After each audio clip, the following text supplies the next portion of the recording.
Hello friends, சுட்டும் விழி சுடரே சீரியலில் என்ன நடக்குதுன்னு பார்க்கலாம் வாங்க. வீடியோவை ஸ்கிப் பண்ணாமல் கடைசி வரைக்கும் பாருங்கள். சேனலை சப்ஸ்கிரைப் பண்ணிக்கோங்க, மறக்காமல் பெல் ஐக்கானையும் கிளிக் பண்ணிக்கோங்க. நம்ம மகேஷை ஸ்கூல்லேருந்து வீட்டுக்கு கூட்டிகிட்டு போகிறதுக்காக வெற்றி வந்துக்கிட்டு இருக்காங்க. ஸோ நம்ம சுடர் வெற்றியை பார்த்துட்டு ஹாய் கேப்டன் அப்படின்னு சொல்லிட்டு, ஹாய் சுடர், ஸ்கூலெல்லாம் முடிஞ்சிச்சா? நாளைக்கு உங்களுக்கு லீவ் இல்லை? ஆமாம் கேப்டன், நாளைக்கு எங்களுக்கு லீவ் தான். உங்ககிட்ட நான் ஒரு முக்கியமான விஷயம் சொல்லணும்னு நினச்சேன். என்ன சுடர்? அது நாளைக்கு நாங்கள் எல்லாருமே பார்க்கு போகிறதா முடிவு பண்ணியிருக்கோம். நீங்களும் அங்கே வந்துடணும் கேப்டன், ப்ளீஸ் கேப்டன் அப்படின்னு சொல்லிட்டு. அது கேப்டன், யாரும் வரமாட்டாங்க, என்னுடைய அம்மு வருவாங்க, என் ஃப்ரெண்டு தான் அவங்க. அவங்களுக்கு உங்களை நான் இன்ட்ரடியூஸ் பண்ணி வைக்கணும். அது மட்டும் இல்லாமல் என் அம்முவுமே உங்களை பார்க்கணுன்னு சொல்லிக்கிட்டு இருக்காங்க. நீங்கள் நாளைக்கு வந்தீங்க அப்படின்னா நான் என் அம்முவை இன்ட்ரடியூஸ் பண்ணி வைக்குவேன். கண்டிப்பாக நீங்கள் வரணும் கேப்டன், ப்ளீஸ் கேப்டன் அப்படின்னு சொல்லிட்டு சுடர் சொல்கிறாங்க. ஸோ நம்ம வெற்றியுமே யோசிக்கிறாங்க. என்ன கேப்டன் யோசிக்கிறீங்க? வரேன்னு சொல்லிட்டு டக்குன்னு சொல்லுங்கள் கேப்டன் அப்படின்னு சொல்லிட்டு சுடர் கேட்கவும், இல்லைம்மா நாளைக்கு ஏதாவது எனக்கு ப்ரோக்ராம் இருக்கா, ஏதாவது வேலை இருக்கான்னு சொல்லிட்டு யோசிக்கிறேன். இங்கே பாருங்கள் கேப்டன், உங்களுக்கு எவ்வளோ வேணாலும் வேலை இருக்கட்டும், ஆனால் நீங்கள் கன்ஃபார்ம் வந்து தான் ஆகணும். சரி சுடர், உனக்காக நான் வரேன். ஆமாம், வேறு யாரெல்லாம் வராங்க? வேறு யாரும் இல்லை, என் ஃப்ரெண்டு தியா, தருண், மகேஷ், நம்ம தான் கேப்டன், வேறு யாரும் இல்லை அப்படின்னு சொல்லிட்டு. நாளைக்கு ஜாலியாக விளையாடணும் கேப்டன். அது மட்டும் இல்லாமல் என் அம்முக்கிட்ட நீங்கள் நிறைய பேசணும். என் அம்மு எனக்கு ரொம்ப பிடிக்கும் தெரியுமா? உங்களையும் எனக்கு ரொம்ப பிடிக்கும். அதனால் நீங்கள் 2 பேரும் ஃப்ரெண்ட் ஆகணும். ஆமாம், அம்மு பெரியவங்களா சின்னவங்களா? அவங்க உங்களை மாதிரியே இருப்பாங்க, அதாவது உங்கள் ஹைட்டு, உங்கள் வயசு இருக்கும்னு நினைக்கிறேன். நீங்கள் 2 பேரும் கண்டிப்பாக ஃப்ரெண்ட்ஷிப் ஆகிடுவீங்க கேப்டன் அப்படின்னு சொல்லிட்டு. இப்போது இங்கே நம்ம கேப்டனுமே சரி சுடர் நான் வரேன், வா மகேஷ் கிளம்பலாம் அப்படின்னு சொல்லிட்டு. இப்போது மகேஷும் கேப்டனும், அதாவது நம்ம வெற்றியும் வீட்டுக்கு போகிறாங்க. கருணா பயங்கர கோவமாக இருக்காங்க.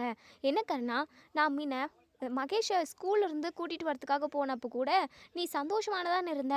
இப்போ என்னாச்சு? நீ ஹாலே சரியில்லையே, டல்லாக இருக்க, கோவமாக வேற இருக்க, என்னாச்சு அப்படின்னு சொல்லிட்டு நம்ம கருணா கிட்ட எங்கள் வெற்றி கேட்குறாங்க. ஸோ கருணா வேற என்ன வெற்றி, எனக்கு பிரச்சனை வரப்போகுது. அந்த மாணிக்கம் தான் அப்படியே காதில் குச்சை வச்சு கொடையிற மாதிரி கொடைஞ்சி எடுத்துக்கிட்டு இருக்கான். அவனை மட்டும் பார்த்தான் அப்படின்னா அவனை அப்படியே உயிரோடு வச்சு அப்படியே கழுத்தை நெரிச்சு துடிக்க துடிக்க சாகடிக்கணும்னு எனக்கு தோணிக்கிட்டு இருக்கு. அந்த அளவுக்கு என்ன கடுப்பேத்துறான் வெற்றி அப்படி சொல்லிட்டு. என்னாச்சு கர்ணா? அவன் என்ன பண்ணான்? திரும்ப உனக்கு கால் பண்ணி பிளாக்மெயில் பண்ணானா? அப்படி பிளாக்மெயில் பண்ணியிருந்தா கூட பரவாயில்ல, அவன் என்ன சொன்னான் தெரியுமா? நான் ஸ்வேதாவை கல்யாணம் பண்ணிப்பேன் அப்படின்னு சொல்கிறான். அதை கேட்டதுமே எனக்கு கடுப்பேறிடுச்சு அப்படின்னு சொல்கிறாங்க. என்ன சொல்கிறீங்க? ஸ்வேதா மேடத்தை கல்யாணம் பண்ணிக்கிறதா அவன் சொன்னானா? அவனுக்கு எவ்வளோ தைரியம் இருக்கும்? அவனை அப்படி வச்சு கொன்று போட வேண்டியது தானே? அதுதான் வெற்றி, அதுதான் எனக்கும் பயங்கர ஆத்திரமாக இருக்குது. அவன் மட்டும் என் கண்ணு முன்னாடி இருந்திருந்தான் அப்படின்னா அவன் அப்படியே அது ஆள் தெரியாமல் தெரியாமல் அப்படியே அழிச்சிருப்பேன் அப்படின்னு சொல்லிட்டு எங்கள் கண்ணா பயங்கர கோபமாக பேசிக்கிட்டு இருக்காங்க. இப்போது ஸ்வேதா வராங்க. ஸ்வேதா வரா, இது எதுவுமே அவகிட்ட காட்டிக்காத, ரிலாக்ஸ் ஆயிரு அப்படின்னு சொல்லிட்டு நம்ம வெற்றிக்கிட்ட கருணா சொல்கிறாங்க. அப்போ தான் ஸ்வேதா வராங்க. என்ன 2 பேரும் மீட்டிங் போட்டிருக்கீங்க அப்படின்னு சொல்லிட்டு. அது ஒன்றும் இல்லை, அது சும்மா தான் அப்படின்னு சொல்லிட்டு. உடனே இங்கே ஸ்வேதா கருணா உங்ககிட்ட நான் ஒரு முக்கியமான விஷயம் சொல்கிறதுக்காக தான் வந்தேன். என்ன விஷயம் அப்படின்னு சொல்லி கேட்குறாங்க. அது கருணா, நான் எப்படி சொல்கிறதுன்னு எனக்கு தெரியல, ஆனால் நான் அதை சொன்னேன் அப்படின்னா நீங்கள் ரொம்ப சந்தோஷப்படுவீங்க அப்படின்னு சொல்லிட்டு. ஓ அப்படியா? அப்படின்னா டக்குன்னு சொல்லு ஸ்வேதா, என்ன விஷயம், என்ன ஹாப்பியான விஷயம் சொல்லு அப்படின்னு சொல்லிட்டு. இல்லை கருணா, நான் ஒரு பையனை லவ் பண்ணுறேன் அப்படின்னு சொல்கிறாங்க. இதை கேட்டேன் எங்கள் கருணாவுக்கு அப்படியே 2 காதுலையும் காற்று போகுது. ஏன்னா இந்த கருணா ஸ்வேதாவை கல்யாணம் பண்ணிக்கணும்னு ஆசைப்பட்டிருப்பாங்க. ஸோ அதனாலேயே நம்ம பார்வதியை கொன்று போட்டுட்டாங்கன்னு கூட சொல்லலாம். இப்போது இங்கே சந்தோஷமான விஷயத்த சொல்கிறேன்னு சொல்லிட்டு ஸ்வேதா எங்கள் கருணாவுக்கு துக்கமான விஷயத்த சொல்லியிருக்காங்கன்னு தான் சொல்லணும். ஏன்னா ஸ்வேதாவுக்கு இது சந்தோஷமான விஷயம், ஆனால் கருணாவுக்கு இது ரொம்பவே வருத்தப்படக்கூடிய வேண்டிய விஷயம். என்ன ஸ்வேதா, என்ன சொல்கிற? லவ் பண்ணுறியா? இங்கே பாரு ஸ்வேதா, லவ்வெல்லாம் ஒன்றும் வேண்டாம். லவ் பண்ணாவே நிறைய தப்புகள் நடக்குது. நம்ம இந்த மாதிரி லவ்வெல்லாம் பண்ணவே கூடாது. என்ன கண்ணா, ஏன் இப்படி பதட்டப்படுறீங்க? அது ஒன்றும் இல்லை, நீ எதுவும் தப்பாக நினச்சிக்காத. லவ் பண்ணுறேன்னு சொன்னியா, அதான் சடான்னு எனக்கு கோவம் வந்துடுச்சு. ஏன் கருணா, எதுக்காக நீங்கள் கோவப்படணும்? லவ் பண்ணுறது அவ்வளோ ஒரு தப்பு கிடையாதே. தப்பானவங்கள லவ் பண்ணாதான் ரொம்ப ரொம்ப கஷ்டம். அதான் நம்ம வீட்டில் கூட நடந்துச்சே, லவ் பண்ணி எவ்வளோ ஒருத்தி இந்த வீட்டுக்கு கூட்டிகிட்டு வந்து அநியாயமாக என் அக்காவை கொன்று போட்டுட்டு போயிட்டா பாவி. அவளை மாதிரி ஆட்களெல்லாம் நான் லவ் பண்ண மாட்டேன் கர்ணா. எனக்கு கிடைச்ச மாப்பிள்ளை ரொம்ப ரொம்ப நல்லவர். நம்ம வீட்டுக்காக ஒவ்வொன்றுத்தையும் யோசித்து பண்ணுவார். அது மட்டும் இல்லாமல் அவர் வீட்டோட மாப்பிள்ளையாக வரேன்னு சொல்லிட்டு ஓகே சொல்லிட்டாரு. அதனால தான் நான் அவரை லவ் பண்ணவே ஆரம்பித்தோம். அது மட்டும் இல்லாமல் நான் வீட்டோட மாப்பிள்ளையை அவரை எதுக்காக கூப்பிட்றேன் அப்படின்னா மகேஷ்காக தான். மகேஷ் எப்போவுமே என் கூட இருக்கணும்னு ஆசைப்பட்றான். அவனுக்கு அக்காவோட ஞாபகம் வராமல் இருக்குது அப்படின்னா அதுக்கு நான் அவன் கூட இருக்கிறதுனால தான். நானும் அவனை விட்டுட்டு கல்யாணம் பண்ணிவிட்டு தூரமாக எங்கேயாவது போயிட்டேன் அப்படின்னா கண்டிப்பாக அவனோட மனசு கஷ்டப்படும். அதுக்காக தான் நான் வீட்டோட மாப்பிள்ளையாக பார்த்து கல்யாணம் பண்ணிக்கணும்னு நினச்சேன். என் மனசுக்கு ஏற்ற மாதிரியும் என்னுடைய அழகு அறிவுக்கு ஏற்ற மாதிரியும் ஒரு மாப்பிள்ளை கிடச்சிருக்காரு. நாங்கள் ஒரு 1 மந்த்தாக பேசிக்கிட்டு இருக்கோம். என்ன ஸ்வேதா சொல்கிற? 1 மாதமா? 1 மாதமாக பேசிக்கிட்டு இருக்க? என்கிட்ட ஒரு வார்த்தை கூட சொல்லலை. இல்லை கர்ணா, அவர் எப்படிப்பட்ட ஆள், என்ன மாதிரியான ஆள், நான் சொல்கிற கண்டிஷனுக்கெல்லாம் ஓகே சொல்வாரான்னு சொல்லிட்டு அவர் கூட பேசி பார்த்தேன். பழகி பார்த்ததில் எனக்கு அவரை ரொம்ப ரொம்ப பிடிச்சிருச்சு கர்ணா. நீங்கள் தான், உங்கள் தலைமையில் தான் எங்களோட கல்யாணம் நடக்கணும் அப்படின்னு சொல்லிட்டு கர்ணா கிட்ட சொல்கிறாங்க. கர்ணாவுக்கு அப்படியே மண்டை வரைக்கும் சூடாகுது, பயங்கர கடுப்பாகுது. வெளியில் கோவத்தை காட்டவும் முடியாமல் உள்ளே அப்படியே அழுத்தி அழுத்தி வச்சுக்கிட்டு இருக்காங்க. பலூன் வெடிக்கிற மாதிரி அது என்னைக்கு வெடிச்சு ஸ்வேதா கிட்ட, ஸ்வேதா உன்னை தான் நான் கல்யாணம் பண்ணிக்கணும்னு ஆசைப்பட்றேன், அதுக்காக தான் உன் அக்காவை கொன்று போட்டேன் அப்படின்னு சொல்லிட்டு சொன்னால் கூட ஆச்சரியப்படுறதுக்கு இல்லை. அந்த அளவுக்கு பயங்கர கோவம், அப்படியே வெடிக்கிற அளவுக்கு தான் பயங்கர கோவத்தில் உள்ளுக்குள்ளே அடக்கி வச்சுக்கிட்டு இருக்காங்க இந்த கர்ணா. இப்போது நம்ம ஸ்வேதா இருந்துட்டு, என்ன கர்ணா இது விஷயமா நீங்கள் எதுவுமே பேச மாட்டேங்கிறீங்க, எனக்கு அவர் பிடிச்சிருச்சு, நல்லா பார்த்து நாங்கள் கல்யாணம் பண்ணிக்கிறோம், அதுக்கான ஏற்பாடு நீங்கள் தான் பண்ணணும், எல்லாத்தையுமே இந்த வீட்டில் இருந்து நீங்கள் நல்லது கெட்டது நீங்கள் தானே பார்த்துக்கிறீங்க, என்னுடைய கல்யாணத்துமே சீரும் சிறப்பாக நீங்கள் தான் நடத்தி வைக்கணும் அப்படின்ற மாதிரி சொல்கிறாங்க. ஸோ வெற்றி பயங்கர சந்தோஷமாக, கவலைப்படாதீங்க, கண்டிப்பாக கர்ணாவும் நானும் உங்கள் கல்யாணத்தை ரொம்ப நல்லபடியாக நடத்தி வைப்போம் அப்படின்னு சொல்கிறாங்க. இங்கே பாருங்கள், யாரும் முன்னாடி வந்து நிற்க தேவையில்ல, கர்ணா மட்டும் இருந்தால் போதும். அப்படியே தேவையில்லாமல் நல்லவன் மாதிரி நடிச்சுக்கிட்டு சீன் போட்டுக்கிட்டு வந்தீங்க, நல்லவன் வேஷமெல்லாம் போட வேண்டாம். ஏற்கனவே உன்னால் என் அக்காவை இழந்தது போதும், என் வாழ்க்கையும் இழக்கிறதுக்கு நான் விருப்பப்படலை. யாருமே என் கல்யாணத்து முன்னாடி வந்து நின்று நடத்தணும் அப்படின்னா அது கர்ணா மட்டும்தான். நம்ம பக்கத்தில் நீ வந்து நிற்கவே கூடாது. அது மட்டும் இல்லாமல் இன்னொரு கண்டிஷன் என்னென்னா, என் கல்யாணத்தப்போ நீ என் கல்யாணத்துக்கு வந்து கலந்துக்கவே கூடாது, இந்த ஊர்லேயே இருக்கக்கூடாது, நீ வெளியூருக்கு எங்கேனா போயிடு அப்படின்னு சொல்லிட்டு ஸ்வேதா பயங்கர கடுப்பாக பல்ல கடிச்சிக்கிட்டு சொல்கிறாங்க. ஸோ நம்ம வெற்றிக்கு ரொம்பவே கொஞ்சம் அசிங்கமாகவும் இருக்குது, அதே சமயம் ரொம்பவே வருத்தப்படுறாரு. உடனே கர்ணா இருந்துட்டு, என்ன ஸ்வேதா ஏன் இப்படிலாம் பேசுகிற? வெற்றி பாவம் இல்லையா? வெற்றி எந்த தப்புமே பண்ணல. இப்போ வரைக்குமே இந்த வீட்டுக்காகவும் எனக்காகவும் நன்றியோடு தான் இருக்கான். அவன் என் பெஸ்ட்டு ஃப்ரெண்டு ஸ்வேதா. அப்படி இருக்கிறப்போ ஒரு நல்லது நடக்குது அப்படின்னா அவனும் என் கூட தான் நிற்பான். தேவையில்லாமல் கண்டதெல்லாம் யோசிச்சுக்கிட்டு வெற்றியை திட்டுற வேலைலாம் வச்சுக்காது ஸ்வேதா அப்படின்னு சொல்லிட்டு சொல்கிறாங்க. என்னமோ போங்க, இவனை நீங்கள் தான் நம்பிக்கிட்டு இருக்கீங்க, எனக்கெல்லாம் இவன் மேலே நம்பிக்கையே இல்லை. கடைசியில் நம்ம தலையில் மிளகா அரைச்சிட்டு போவான்னு சொல்லிட்டு எனக்கு தோணிக்கிட்டே இருக்குது. நான் யாரையும் நம்புற மாதிரி இல்லை கர்ணா, நான் கிளம்புறேன் அப்படின்னு சொல்லிட்டு ஸ்வேதா வெளியே கிளம்பி போயிடுறாங்க. இங்கே கர்ணாவுக்கு அப்படியே மண்டை காயுது. அப்படியே போயிட்டு செவுத்துல கையை வச்சு பயங்கரமாக குத்துன்னு குத்திக்கிட்டு இருக்காங்க. உடனே வெற்றி இருந்துட்டு, ஏன் கர்ணா ஏன் இவ்வளோ கோவப்படுற? அவங்க என்னை இப்படி பேசுறது என்ன புதுசாக, என்ன இதெல்லாம் பழக்கப்பட்டுருச்சு, நீ இதுக்காக கோவப்பட வேண்டாம் அப்படின்னு சொல்லிட்டு வெற்றி வந்து கர்ணா கிட்ட சொல்லவும் கர்ணா மனசுக்குள்ளே நினைக்கிறாங்க, அவள் உன்னை என்ன திட்டினாலும் எனக்கு கஷ்டமே இருக்காது, கவலையும் படமாட்டேன், சும்மா வெட்டுக்காக தான் உனக்கு சப்போர்ட் பண்ணுற மாதிரி நடிப்பேன், மற்றபடி நான் உனக்காக கவலைப்படலடா. ஸ்வேதாவை கல்யாணம் பண்ணிக்கூடிய ஆள் நானாக மட்டும்தான் இருக்கணும், அவள் கழுத்தில் 3 முடிச்சு போடுற ஆள் நான் தான் இருக்கணும், மற்றவன் யாருமே இங்கே உள்ளே வரவே கூடாது. அவளுக்காக நான் எவ்வளவோ செஞ்சுக்கிட்டு இருக்கேன், ஆனால் கொஞ்சம் கூட புரிஞ்சுக்காம பக்கத்துலேயே ஒரு நல்ல அழகான மாப்பிள்ளையை வச்சுக்கிட்டு இவள் ஊர் ஃபுல்லாக தேடி லவ் பண்ண ஆரம்பிச்சிட்டாளா? இருக்கட்டும், அவளுக்கு அவன் கூட எப்படி கல்யாணம் நடந்துருதுன்னு நானும் பார்க்குறேன் அப்படின்னு சொல்லிட்டு கர்ணா பயங்கர கடுப்பில் இருக்காங்க. இன்னொரு சைடு இங்கே நம்ம சுடர், தருண், தியா இவங்க எல்லாருமே வீட்டுக்கு போயிடுறாங்க. ஸோ நம்ம பழனி நம்ம சண்முகம் இருந்துட்டு சரளா கிட்ட, சரளா ரொம்ப நன்றி சரளா, என் தங்கச்சியோட மனசை புரிஞ்சுக்கிட்டு அவளை எப்படியோ வீட்டுக்கு கூட்டிகிட்டு வந்துட்டேன், உண்மையாகவே இந்த நன்றி கடனை நான் எப்பயுமே மறக்க மாட்டேன் அப்படின்னு சொல்லிட்டு சொல்கிறாங்க. இப்போது இங்கே சரளா இருந்துட்டு, ஏங்க எதுக்காகங்க இப்படி பெரிய பெரிய வார்த்தையெல்லாம் பேசிக்கிட்டு இருக்கீங்க, அவள் நம்ம வீட்டு பொண்ணுங்க, ஏதோ ஒரு கோவத்துலேயும் பயத்துலேயும் நான் அப்படி பேசிட்டேன், நம்ம பிள்ளைங்களுக்கு ஏதாவது ஆயிடுமோ, அவளை துரத்துற ரவுடிங்க நம்மளையும் துரத்த ஆரம்பிச்சிருவாங்களோ, அதனால் பெரிய பிரச்சனை வந்துருமோன்னு சொல்லிட்டு நான் பயந்துட்டேன், உணர்ந்துட்டேன். அது மட்டும் இல்லாமல் அக்கம் பக்கம் உள்ளவங்கெல்லாம் கண்டதையும் பேசுனாங்கங்க. அதான் என் மனசுக்கு சரின்னே படல. அதனால் அவகிட்ட நான் என்னென்னமோ பேசிட்டேன். அது எல்லாமே ரொம்ப தப்பு தாங்க. அதை நான் அந்த தப்பை உணர்ந்துட்டேன். நம்ம வீட்டு பொண்ணுக்கு நம்ம தான் சப்போர்ட்டிவாக இருக்கணும். அது மட்டும் இல்லாமல் நம்ம வீட்டு பொண்ணு எந்த தப்பும் பண்ணல அப்படின்னு சொல்லிட்டு நம்ம தான் நம்பணும் அப்படின்னு சொல்லிட்டு இங்கே நம்ம சரளா வந்து இங்கே சண்முகக்கிட்ட சொல்கிறாங்க. ஸோ சண்முகமுமே ரொம்ப சந்தோஷப்படுறாங்க. சரளா நீ இந்த அளவுக்கு ரொம்ப நான் பெரிய மனசு குணமாக பேசுகிறேன். உண்மையாகவே எனக்கு ரொம்ப சந்தோஷமாக இருக்குது சரளா. எப்போவுமே நீ இப்படியே இருந்துரு, எப்போவுமே மாறிடாத அப்படின்னு சொல்கிறாங்க.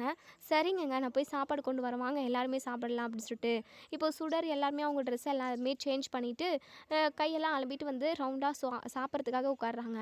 இப்போ நம்ம அபிக்கு பிடிச்ச பூரி, சட்னி, உருளைக்கிழங்கு ஃப்ரே அந்த மாதிரி நம்ம அபிக்கு பிடிச்ச ஐட்டமாக இங்கே நம்ம சரளா வந்து செஞ்சுருக்காங்க. ஸோ ஒவ்வொன்றா எடுத்துகிட்டு வந்து வைக்கவும் சுடர் இருந்துட்டு, அத்தை என் அம்முக்கு பிடிச்ச மாதிரியே நீங்கள் சமைச்சிருக்கீங்க, உன் அம்முக்காக தான் நான் பார்த்து சமைச்சேன் அப்படின்னு சொல்லி சரளா சொல்லவும் நம்ம அபிக்கு ரொம்ப சந்தோஷமாக இருக்குது. அண்ணி ஏதோ தெரியாமல் வார்த்தையை விட்டுட்டாங்க. அப்படியே தெரியாமல் வார்த்தையை விட்டுருந்தாலுமே அவங்க மனசுக்குள்ளே நம்ம மேலே பாசமெல்லாம் அதிகபட்சமாகவே இருக்க தான் செய்யுது அப்படின்னு சொல்லிட்டு இங்கே நம்ம அபி மனசுக்குள்ளே நினைக்கிறாங்க. எப்படியாவது நம்ம நிரந்தரமாக ஜெயிலை விட்டு வரணும், அதுக்கான ஆதாரத்தை நம்ம கண்டுபிடிக்கணும். இன்னும் ஒரே ஒரு வாரம் தான் இருக்குது. இன்னும் ஒரு வாரத்துக்குள்ளே நம்ம ஆதாரத்தை கண்டுபிடிச்சே ஆகணும். அப்படி மட்டும் கண்டுபிடிக்கல அப்படின்னா சுடரை நம்ம அண்ணன் தலையில் கட்டிட்டு போயிடவே கூடாது. அண்ணனுக்கு என்றைக்குமே சுடரும் நானும் பாரமாக இருக்கவே கூடாது. அண்ணனுக்கும் அன்னிக்கும் குழந்தைங்களுக்கும் எந்த பிரச்சனையும் நம்மளால் வந்துடக்கூடாது. சீக்கிரமாகவே ஆதாரத்தை கண்டுபிடிச்சி நம்ம நிரந்தரமாக ஜெயிலுக்கு போகாத மாதிரி பண்ணணும். ஒரு வாரத்தில் நம்ம என்ன பண்ணுறதுன்னு தெரியலையே, அந்த கடவுள் கண்டிப்பாக நமக்கு வழி காட்டுவார் அப்படின்னு சொல்லிட்டு அபி வந்து மனசுக்குள்ளே நினைக்கிறாங்க. நம்ம சண்முகம் இருந்துட்டு, என்ன அபிமா என்ன யோசிச்சுக்கிட்டு இருக்க, சாப்பிடுமா, வயிறார சாப்பிடு, சரளா உனக்காக பார்த்து சமைச்சிருக்கா, சாப்பிடுமா அப்படின்னு சொல்லிட்டு சரிண்ணா அப்படின்னு சொல்லிட்டு நம்ம அபி ரொம்பவே சந்தோஷமாக சாப்பிட்றாங்க. மறுநாள் காலையிலேயே இங்கே சுடர் வந்து துடிச்சுக்கிட்டு இருக்காங்க. அம்மோ சீக்கிரமாக ரெடி வாங்க அம்மோ, நம்ம பார்க்கு போயிட்டு ஜாலியாக விளையாடணும்ல, நிறைய நேரம் அங்கே டைம் ஸ்பெண்ட் பண்ணிட்டு வரலாம், அதுக்கப்புறம் நீங்கள் சீக்கிரமாக கூட்டிகிட்டு வந்துடுவீங்க, வெயில் அடிக்குது, டைம் ஆகிடுச்சு போகலான்னு சொல்லிட்டு காலையிலே போனால் தானே அம்மோ, சீக்கிரம் அம்மோ அப்படின்னு சொல்லிட்டு சுடர் வந்து தவிச்சுக்கிட்டு இருக்காங்க. உடனே நம்ம அபி இருந்துட்டு, இருடா சுடர், இன்னும் ஒரு 5 மினிட்ஸில் சரிங்க அம்மோ அப்படின்னு சொல்லிட்டு அதுக்கப்புறம் இங்கே நம்ம தியா, தருண், சுடர் 3 பேருமே செம்மையாக அழகாக ரெடி ஆகிட்டாங்க. ஸோ நம்ம அபியுமே கிளம்பிட்டாங்க. உடனே சண்முகத்துக்கிட்ட சொல்லிவிட்டு இப்போ இவங்க 3 பேருமே கிளம்பி பார்க்குக்கு வந்துடுறாங்க. அம்மோ அங்கே பாருங்க அம்மோ, ஊஞ்சல், அதில் நம்ம விளையாடலாமா, சூப்பராக இருக்கும்ல, வா சரி விளையாடலாம் வா அப்படின்னு சொல்லிட்டு நம்ம அபியுமே கூட்டிகிட்டு போகிறாங்க. இப்போது அபி நம்ம சுடரை உட்கார வச்சு ஆட்டி விடுறாங்க. அம்மோ செம்ம ஜாலியாக இருக்கு அம்மோ அம்மோ அப்படின்னு சொல்லிட்டு கத்திக்கிட்டே விளையாடிக்கிட்டு இருக்காங்க. அதுக்கப்புறம் தியா, தரணி இவங்க 2 பேருமே விளையாடுறாங்க. ஸோ அதுக்கப்புறம் உடனே நம்ம சுடர் இருந்துட்டு, அம்மோ நீங்களும் உட்காருங்க அம்மோ, நாங்கள் ஆட்டி விடுறோம் அப்படின்னு சொல்லிட்டு, வேண்டாம்மா நீங்களே எல்லாருமே சந்தோஷமாக விளையாடுங்க, நான் உங்களுக்கு ஹெல்ப் மட்டும் பண்ணுறேன், அம்மோ நீங்களும் விளையாடுங்க அம்மோ, உட்காருங்க அம்மோ அப்படின்னு சொல்லிட்டு இப்போ அம்மோ ஊஞ்சலில் உட்காந்துக்கிட்டு ஜாலியாக விளையாடிக்கிட்டு இருக்காங்க. இன்னொரு சைடு நம்ம மகேஷுமே, அங்கிள் ரெடி ஆகிட்டிங்களா அங்கிள், எவ்வளோ நேரம் அங்கிள், இதோ வந்துட்டேன் இருடா, ஒரு முக்கியமான வேலை இருந்தது அதை முடிச்சுட்டு வந்தேன், அவ்வளோதான் ஃப்ரெஷ்அப் ஆகிட்டு உடனே நான் ரெடி ஆகிட்டு வந்துடுறேன் அப்படின்னு சொல்லிட்டு, சரிங்க அங்கிள், உங்களுக்கு 5 மினிட்ஸ் மட்டும்தான் டைம், அதுக்குள்ளே நீங்கள் சீக்கிரமாக குளிப்பீங்களோ இல்லை முகத்தை கழுவிங்களோ இல்லை ட்ரெஸ்ஸை மாற்றுவீங்களோ இல்லை அப்படியே வருவீங்களோ எனக்கு தெரியாது, நீங்கள் டக்குன்னு 5 மினிட்ஸில் ரெடியாகி வரணும் அப்படின்னு சொல்லிட்டு, சரிடா மகேஷ் அப்படின்னு சொல்லிட்டு இப்போது இங்கே நம்ம வெற்றியுமே ரெடியாக கிளம்பி வராங்க. உடனே நம்ம மகேஷ் இருந்துட்டு, போகலாமா அங்கிள், இருடா கருணா கிட்ட சொல்ல வேண்டாமா, வா மகேஷ் கருணா கிட்ட சொல்லிட்டு வந்துடுவோம், அங்கிள் அப்பா வேண்டான்னு சொன்னாங்கன்னா நீங்கள் தான் எப்படியாவது சமாளித்து என்னை பார்க்குக்கு கூட்டிகிட்டு போகணும் அப்படின்னு சொல்லிட்டு, சரி அதெல்லாம் நான் பார்த்துக்கிறேன் வா அப்படின்னு சொல்லிட்டு உடனே நம்ம மகேஷோட பாட்டி வந்து ஸ்நாக்ஸ் எடுத்துகிட்டு வராங்க. பாட்டி நான் பார்க்குக்கு போகிறேன் பாட்டி, நீங்கள் ஏதாவது ஸ்நாக்ஸ் தான் எனக்கு ரெடி பண்ணி கொடுங்க அப்படின்னு சொல்லிட்டு, உனக்காக தான்ப்பா இப்போ சாப்பிட்றதுக்காக ஸ்நாக்ஸ் எடுத்துகிட்டு வந்திருக்கேன், நீ இப்போ சாப்பிடு, நான் அங்கே போய் நீ சாப்பிட்றதுக்குமே உனக்கு ரெடி பண்ணி கொடுக்குறேன் அப்படின்னு சொல்லிட்டு இங்கே நம்ம பாட்டிமா வந்து சொல்கிறாங்க. ஸோ மகேஷுமே பயங்கர ஹாப்பி. கருணா இருந்துட்டு, என்ன வெற்றி நீயும் மகேஷும் ரெடி ஆகிட்ருக்கீங்க, எங்கே போக போகிறீங்க அப்படின்னு சொல்லி கேட்கவும், பக்கத்தில் உள்ள பார்க்கு போகிறோம், என்ன வெற்றி அடிக்கடிக்கு மகேஷ் எங்கேயுமே கூட்டிக்கிட்டு போகாதுன்னு சொல்லிட்டு நான் சொல்லியிருக்கேன்ல, அதை எப்பவுமே நீ கேட்கவே மாட்டியா? நமக்கு எதிராளிங்க நெறைய பேர் இருக்காங்க. அதுக்கப்புறம் மகேஷ்க்கு எதுனா ஒண்ணுனா என்னால தாங்கிக்க முடியாது. அது உனக்கு நல்லாவே தெரியும்ல அப்படின்னு சொல்லிட்டு, உடனே மகேஷ் இருந்துட்டு, "அப்பா ப்ளீஸ்மா பக்கத்துல உள்ள பார்க்குக்கு தானே, கொஞ்ச நேரம் போயிட்டு விளையாடிட்டு வந்துடுறோம். என்னுடைய ஃப்ரெண்ட்ஸ் எல்லாருமே வந்து வரேன்னு சொல்லியிருக்காங்க. ப்ளீஸ்ப்பா ப்ளீஸ்ப்பா" அப்படின்னு சொல்லிட்டு மகேஷ் வந்து கெஞ்சுறாங்க. ஸோ இங்க நம்ம மகேஷுமே ஓரளவுக்கு அதாவது இப்படி கெஞ்சிக்கிட்டு இருக்கிறதுனால இங்க கருணாவுமே ஓகே சொல்லிடுறாங்க. வெற்றியும் இங்க மகேஷும் கார்ல கிளம்பி வந்துக்கிட்டு இருக்காங்க. இப்போது மகேஷ் இருந்துட்டு லொட லொடன்னு ஏதாவது ஒன்று பேசிக்கிட்டே வராங்க. வெற்றி இருந்துட்டு, "அம்மா யார் யாரெல்லாம் வராங்க? அதான் நேத்தே சுடர் சொன்னான்ல அங்கிள். சுடரோட ஃப்ரெண்ட் ஒருத்தவங்க, அதுக்கப்புறம் தியா தருண், அதுக்கப்புறம் நம்ம அவ்வளோதான்" அப்படின்னு சொல்லிட்டு, "ஓ அப்படியா?" அப்படின்னு சொல்லிட்டு இப்போது இங்கே சுடர் இருந்துட்டு அம்மு கிட்ட அதாவது அபி கிட்ட, "அம்மு உங்கள் ஃபோன் கொடுங்க அம்மு." "எதுக்காக?" "மகேஷ் இன்னுமே வரவே இல்லை. அவன் வந்துட்டானா வரலையா இல்லை வந்துக்கிட்டு இருக்கானான்னு சொல்லிட்டு நான் கேட்கணும் அம்மு. மகேஷ் வந்தாலும் ஜாலியாக இருக்கும். அது மட்டும் இல்லாமல் கேப்டனும் வராரு. நீங்கள் கூட கேப்டனை பார்த்து பேசணும்னு சொல்லிக்கிட்டு இருந்தீங்களே, அவர் இன்னைக்கு வந்தார் அப்படின்னா உங்களுக்கு நான் அவரை இன்ட்ரடியூஸ் பண்ணி வைக்கிறேன். ஜாலி சந்தோஷமாக இருக்கம்மு எனக்கு" அப்படின்னு சொல்லிட்டு, "சரி சரி இந்தா ஃபோனு" அப்படின்னு சொல்லிட்டு இப்போது ஃபோனையுமே இங்கே நம்ம சுடர் வாங்கி நம்ம வெற்றியோட நம்பர் போட்டு கால் பண்ணுறாங்க. நம்ம வெற்றியுமே, "ஹலோ, யார் பேசுகிறது?" "சுடர் பேசுகிறேன் கேப்டன். வந்துட்டிங்களா? உங்களுக்காக நாங்கள் வெயிட் பண்ணிக்கிட்டு இருக்கோம். சீக்கிரமாக வாங்க அங்கிள். டைம் ஆயிடுச்சுல்ல, என் அம்முமே உங்களுக்காக வெயிட் பண்ணுறாங்க." "சரி சரி இதோ பக்கத்தில் வந்துட்டோம்" அப்படின்னு சொல்லிட்டு இங்கே நம்ம வெற்றியுமே ஃபோனை வைக்கிறாங்க. அதுக்கப்புறம் பார்க்குக்குள்ளே இப்போது வெற்றி வந்தாச்சு. நம்ம மகேஷோட கையை பிடிச்சிக்கிட்டு வராங்க. ஒரு சைடு நம்ம அபி வந்து சந்தோஷமாக விளையாடிக்கிட்டு இருக்காங்க குழந்தைங்க கூட. அந்த நேரம் பார்த்து கரெக்டாக நம்ம சுடர் வந்து எங்கள் வெற்றியை பார்த்துட்டாங்க. "கேப்டன்" அப்படின்னு சொல்லிட்டு ஓடி வராங்க. இன்னொரு சைடில் ஃபோன் வந்திருக்குன்னு சொல்லிட்டு நம்ம அபி கொஞ்சம் தூரமாக போயிட்டு பேசிக்கிட்டு இருக்காங்க. யார் கூட அப்படின்னா பிரபாகரன் கிட்ட தான். பிரபாகரன் இருந்துட்டு, "உடனே உங்களை மீட் பண்ணணும் அபி. உங்ககிட்ட ஒரு முக்கியமான விஷயம் பேசணும். கேஸ் விஷயமா பேசணும். நமக்கு ஒரு ஒரு க்ளூ கிடச்சிருக்கு. அதை வச்சு கண்டிப்பாக நீங்கள் தப்பு பண்ணல அப்படின்றத நிரூபிக்கிறதுக்கு வாய்ப்பு இருக்குது. ஆனால் அதை இன்னுமே நம்ம கண்டுபிடிக்கல. க்ளூ மட்டும்தான் கிடச்சிருக்கு. சரி அந்த க்ளூவை வச்சு நம்ம ஆதாரம் கண்டுபிடிக்கணும். நீங்கள் அதுக்கு கூட இருந்தால் நல்லாயிருக்கும்னு எனக்கு தோணுது அபி" அப்படின்னு சொல்லிட்டு பிரபாகரன் சொல்கிறாங்க. ஸோ இதை கேட்ட எங்கள் அபி இருந்துட்டு, "இல்லை சார், பிள்ளைங்கள கூட்டிக்கிட்டு பக்கத்தில் உள்ள பார்க்குக்கு வந்திருக்கேன். ஏற்கனவே சுடர் அடம் பிடிச்சிக்கிட்டு தான் வந்தாலே. நீங்கள் ரொம்ப நேரம் எங்களை விளையாட விடணும். டைம் ஆயிடுச்சுன்னு கூட்டிகிட்டெல்லாம் வரக்கூடாதுன்னு சொல்லிட்டு சொல்லியே கூட்டிகிட்டு வந்தா சார். வேணா கொஞ்சம் நேரம் இங்கே இருந்துட்டு அதுக்கப்புறம் வரவா?" அப்படின்னு சொல்லிட்டு, "சரிங்க, முடிஞ்ச அளவுக்கு கொஞ்சம் சீக்கிரமாக வர பாருங்கள். ரொம்பவே இம்பார்ட்டண்ட்டான க்ளூ கிடச்சிருக்கு. நீங்கள் வந்தீங்க அப்படின்னா இது விஷயமா நம்ம பேசலாம். அது மட்டும் இல்லாமல் இன்னும் பரோல் முடியறதுக்கு 1 வீக் தான் இருக்குது. அதுக்குள்ளே நம்ம ஆதாரத்தை கண்டுபிடிச்சி ஆகணும் அபி. அப்போ தான் நீங்கள் நிரந்தரமாக ஜெயிலுக்கு போகாமல் சுடரை பார்த்துக்கிட்டு சுடரோட எதிர்காலம் எப்படி இருக்கும், என்ன மாதிரி மாறணும் அப்படிங்கிறதுக்கு எல்லாத்துக்குமே நீங்கள் அவங்க கூட இருக்கணும். நீங்கள் இருந்தால் தான் அவங்களோட எதிர்காலமுமே நல்லாயிருக்கும். கொஞ்சம் அதில் மனசில் வச்சு சீக்கிரமாக வாங்க" அப்படின்ற மாதிரி பிரபாகரன் சொல்லிட்டு ஃபோனை வச்சுட்றாங்க. இன்னொரு சைடு இங்கே நம்ம அபி வந்து, "எங்க சுடரை காணோம், தியா தருண் யாருமே காணுமே" அப்படின்னு சொல்லிட்டு தேடிக்கிட்டு இருக்காங்க. இங்கே சுடர், தியா தருண் இவங்க எல்லாருமே மகேஷ் கூட வெற்றி கூட பேசிக்கிட்டு இருக்காங்க. வெற்றி இருந்துட்டு, "ஆமாம் சுடர், யாரையும் உன் ஃப்ரெண்டை இன்ட்ரடியூஸ் பண்ணி வைக்கிறேன்னு சொல்லிக்கிட்டு இருந்தேன். எங்கே அவங்க?" அப்படின்னு சொல்லிட்டு, "இங்கே தான் இருந்தாங்க. எங்கன்னு தெரியலையே, நான் போய் பார்த்து கூட்டிகிட்டு வந்துடுறேன்" அப்படின்னு சொல்லிட்டு சுடர் வந்து இங்கே நம்ம அம்முவை தேடி வராங்க. ஸோ, "அம்மு இங்கே இருக்கீங்களா? வாங்க அம்மு, கேப்டன் வந்துட்டாரு. உங்களை தான் கேட்டாரு. வாங்க அம்மு, நீங்கள் கேப்டன் கிட்ட பேசுவீங்க. கேப்டன் ரொம்ப ரொம்ப நல்லவர். அவர் கூட நீங்கள் பேசுனீங்க அப்படின்னா அவர் உங்களுக்குமே ரொம்ப பிடிக்கும் அம்மு" அப்படின்னு சொல்லிட்டு, "ஓ அப்படியா, சரி வா" அப்படின்னு சொல்லிட்டு சுடர் வந்து இப்போது அம்முவோட கையை பிடிச்சி கூட்டிகிட்டு வராங்க. இப்போது இங்கே நம்ம அம்முவுமே வராங்க. நம்ம வெற்றியுமே மகேஷ் கூட பிள்ளைங்கக்கிட்ட பேசிக்கிட்டு இருக்காங்க. நம்ம அபியுமே பார்க்காம எதார்த்தமாக வந்து நிற்கிறாங்க. உடனே இங்கே நம்ம சுடர் இருந்துட்டு, "கேப்டன் இவங்க தான் என் அம்மு. அம்மு இவங்க தான் என் கேப்டன்" அப்படின்னு சொல்லிட்டு இவங்க 2 பேரையுமே ஒருத்தர் மாற்றி ஒருத்தர் இன்ட்ரடியூஸ் பண்ணி வைக்கிறாங்க நம்ம சுடர். இப்போது இங்கே நம்ம அபிக்கு தானே தெரியும் அவர் தான் தன்னோட புருஷன். அவரை லவ் பண்ணி கல்யாணம் பண்ணிட்டனால தான் இப்படி ஒரு சுச்சுவேஷனை நான் ஹேண்டில் பண்ணிக்கிட்டு இருக்கேன் அப்படிங்கிற விஷயத்தவே யோசிச்சு பார்க்குறாங்க. சுடர் கண்டவங்க கூடலாம் உனக்கு என்ன பேச்சு? எதுக்காக இவர் கூடலாம் நீ ஃப்ரெண்ட்ஷிப் வச்சுக்கிட்டு இருக்க? சின்ன பசங்க கூட தான் ஃப்ரெண்ட்ஷிப் வச்சுக்கணும். இந்த மாதிரி பெரிய ஆட்கள் கிட்டலாம் ஃப்ரெண்ட்ஷிப் வச்சுக்காதன்னு சொல்லிட்டு உனக்கு எத்தனை டைம் சொல்கிறது? உனக்கு கொஞ்சம் கூட அறிவே இல்லைல்ல. வா சுடர், நம்ம இப்போவே கிளம்புவோம் அப்படின்னு சொல்லிட்டு பயங்கர கோவமாக பேசுகிறாங்க. உடனே நம்ம சுடர் இருந்துட்டு, அம்மு ஏன் அம்மு இவ்வளோ கோவப்படுறீங்க? கேப்டன் ரொம்ப நல்லவர், அவர் எனக்கு நிறைய ஹெல்ப் பண்ணியிருக்காரு, நீங்கள் அவர் கூட பேசுங்க அம்மு அப்படின்னு சொல்லிட்டு நம்ம வெற்றியுமே கோவப்படுறாங்க. மகேஷ், நம்ம எங்கேயே இப்போவே கிளம்புவோம் எலுமலை அப்படின்னு சொல்லிட்டு. இல்லை அங்கிள், ஏன் இவ்வளோ அவசரப்படுறீங்க? இப்போ தான் நம்ம வந்தோம், இன்னும் நம்ம விளையாட கூட இல்லை, நம்ம விளையாடிட்டு இங்கேருந்து போவோமே.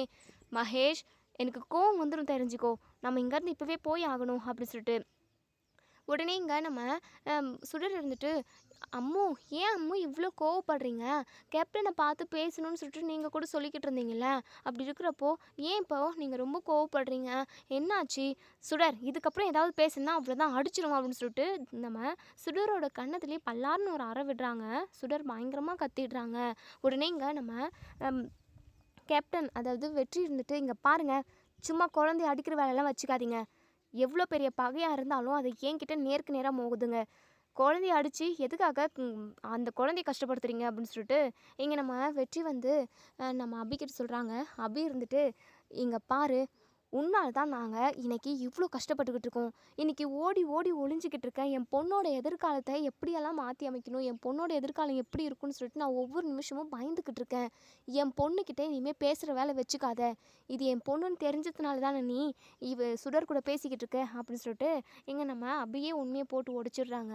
இதை கேட்ட நம்ம வெற்றி ஒரு நிமிஷம் அப்படி ஷாக் ஆகி போய் நிற்கிறாங்க. என்ன சொன்ன? இவ உன் பொண்ணா? சுடர், உன் ஃப்ரெண்டுன்னு தானே சொல்லி வச்சுருந்த நீ அப்படின்னு சொல்லிட்டு நம்ம அபி அப்போ தான் ரியலைஸ் பண்ணுறாங்க. ஐயோ, நம்மளோட குழந்தைன்னு சொல்லிட்டு இவனுக்கு ஏற்கனவே தெரிஞ்சிருக்குன்னு சொல்லிட்டு நம்ம பேசிட்டோம். ச்சே, இவனுக்கு எதுவுமே விஷயம் தெரியல போல், நம்ம வாயாலேயே நம்ம விஷயத்த சொல்லிட்டோமே. ஐயோ கடவுளே, அபி சரியான அதிமேதாவியாக இருக்க நீ, ஆர்வ கோளாறு அப்படின்னு சொல்லிட்டு அபி தன்னை தானே திட்டிக்கிறாங்க. இப்போது இங்கே நம்ம வெற்றி இருந்துட்டு, சுடர், என்ன சுடர், இது உன் ஃப்ரெண்டா உன்னுடைய அம்மாவா அப்படின்னு சொல்லி கேட்கவும், அது வந்து இங்கே உடனே அபி இருந்துட்டு, சுடர், நம்ம இங்கே ஒரு நிமிஷம் கூட இருக்க வேண்டாம், வா சுடர் போகலாம் அப்படின்னு சொல்லிட்டு, ஒரு நிமிஷம் சுடர், நில்லு சுடர் அப்படின்னு சொல்லிட்டு வெற்றி சொல்கிறாங்க. இப்போது இங்கே நம்ம சுடர்கிட்ட, சொல்லு சுடர், இது யார்? அது வந்து கேப்டன், இவங்க தான் என் அம்மா. இவங்க என் அம்மான்னு சொல்லிட்டு யார்கிட்டையும் சொல்லக்கூடாதுன்னு சொல்லி வச்சுருக்காங்க. ஏன்னா என் அம்மா மேலே என் அம்மா செய்யாத தப்புக்கு இப்போது ஜெயில் தண்டனை அனுபவிச்சுக்கிட்டு இருக்காங்க. என் அம்மாவை துரத்துகிற ஆட்கள் என்னையும் ஏதாவது செஞ்சுருவாங்கன்னு சொல்லிட்டு தான் இப்போ வரைக்குமே என் அம்மான்னு சொல்லிட்டு இவங்களை நான் எங்கேயுமே சொன்னது கிடையாது. இவங்க என் ஃப்ரெண்டுன்னு மட்டும் தான் நான் சொல்லி வச்சுருப்பேன். ஆமாம் கேப்டன், ஏன் அம்மா உங்களை பார்த்து இவ்வளோ கோவப்படுறாங்க? அம்மாவுக்கு உங்கள் மேலே என்ன கோவம்? உங்கள் 2 பேருக்கும் என்ன பிரச்சனை அப்படின்னு சொல்லிட்டு சுடர் கேட்குறாங்க. இப்போது நம்ம வெற்றி அப்படியே பயங்கரமாக அழுதுடுறாரு.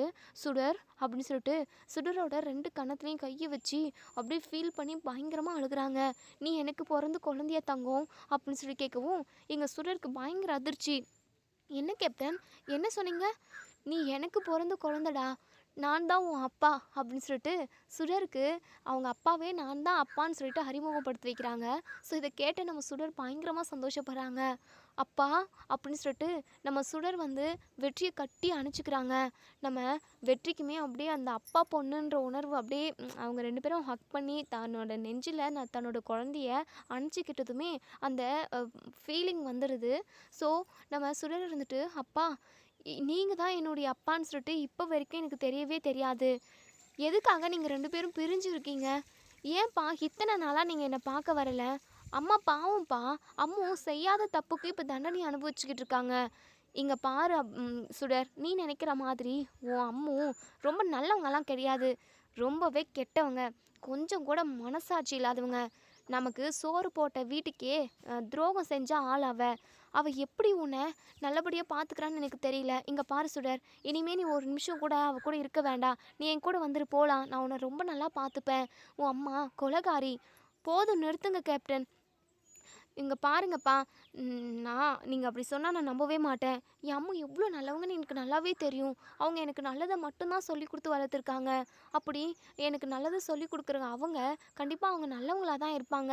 இங்க பாருங்க, நீங்க தான் ஏதோ ஒரு இடத்துல தப்பா புரிஞ்சுகிட்டு இருக்கீங்க. என் அம்மு ரொம்ப ரொம்ப நல்லவங்க. அந்த சாமியும் வந்து என்கிட்ட அம்மு கெட்டவங்கன்னு சொன்னா நான் நம்பவே மாட்டேன். ஏன்னா, சின்ன வயசுலேருந்து இப்போ வரைக்குமே நான் அம்மு கூட இருந்திருக்கேன். அம்மு பக்கத்துல உள்ள அ அதாவது வீட்ல உள்ளவங்களோடையோ, இல்ல பக்கத்துல யார் இருந்தாலுமே, கூட இருக்கிறவங்களோட மனச கொஞ்சம் சிறிதளவுக்கு கூட காயப்படுத்த மாட்டாங்க. அந்த அளவுக்கு அவங்க ரொம்ப நல்லவங்க. அதே அளவுக்கு உங்களையும் நான் பார்த்துருக்கேன். நீங்களும் ரொம்ப நல்லவரு. அப்படி நீங்க 2 பேருமே நல்லவங்களா தான் இருக்கீங்க. ஏன் இப்படி சண்டை போட்டு பிரிஞ்சு என்னையும் பார்க்காம, இத்தன நாளா என்ன தேடி வராம இருந்தீங்க? அப்படின்னு சொல்லிட்டு நம்ம சுடர் வந்து கேட்குறாங்க.